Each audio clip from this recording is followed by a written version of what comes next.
Whether or not he voted in the 2016 election, Donald Trump will be our 45th president. We should all be rooting for his success to bring the nation together. How did our past presidents help shape the country?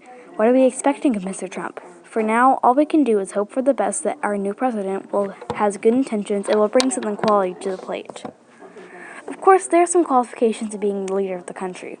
To be president, you must have been born in the USA or a citizen, be 35 years old or over, and been a resident of the USA for at least 14 years. To add on, you can only be elected to office for 2 4-year terms due to the 22nd Amendment. What did the past presidents do to make such an impression on the country? Another trait all presidents should have is intelligence. Donald Trump has said some things like, there's no one who respects women more than me, and I don't actually have a bad hairline. Yeah. Moving on. Let's look at the father of our country, George Washington. He was intelligent, like most presidents, strong, and a very dominant president. As our first president of the United States, he had a huge part in building the foundation of America. Washington made smart decisions that molded our country into who we are, like choosing not to fight in the French Revolution. Washington wanted to show the country that their leader could be a fair and reasonable person. Washington always made his decisions wisely and always kept the people in mind. He did a lot for the country and was a great start to our American presidents. Abraham Lincoln, our 16th president, was very brave and humble throughout the Civil War in times that the country was unsure what to do. The nation was divided into the North and the South and needed to be united. Though the South and the North were at war, Lincoln tried to keep the peace. He planned not to punch the South, but they were thirsty for revenge and missed their chance after they shot him in the theater. 10 presidents later, we met a strong and enthusiastic man named Teddy Roosevelt.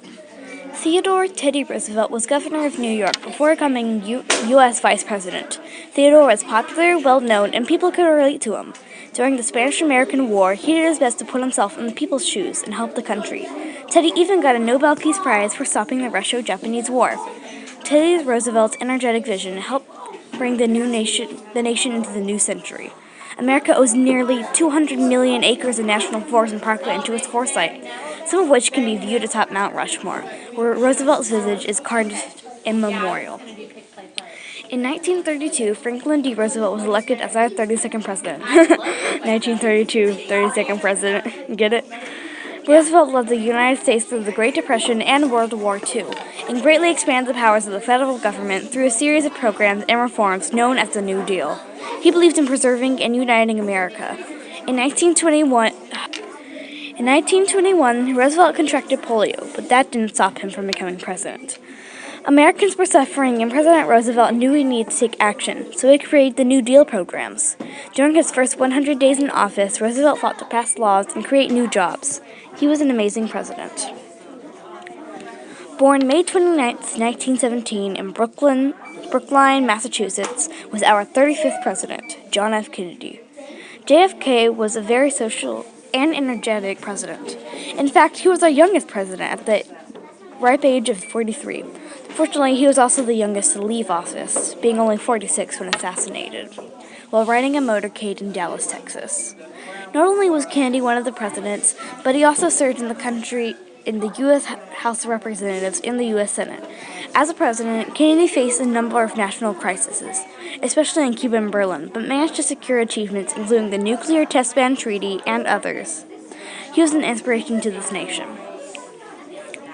In 2000, George W. Bush was elected as our 43rd president. He narrowly won the Electoral College in one of the closest and most controversial elections in American history. Bush led the United States' response to the 9/11 terrorist attacks and initiated the Iraq War. Bush had a sense of tough-mindedness that helped him keep steady and lead his nation in times of fear, like the attacks of 9/11.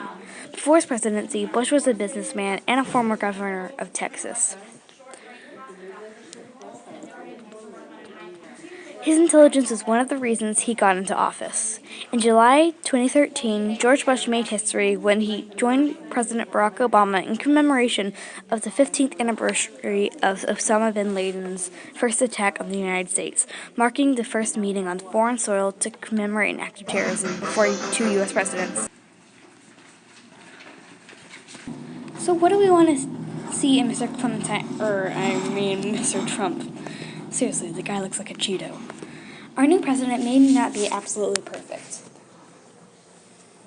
America needs to have trust that Donald Trump can be brave, intelligent, relatable, humble, brave again, social, and dominant like all the other presidents so far.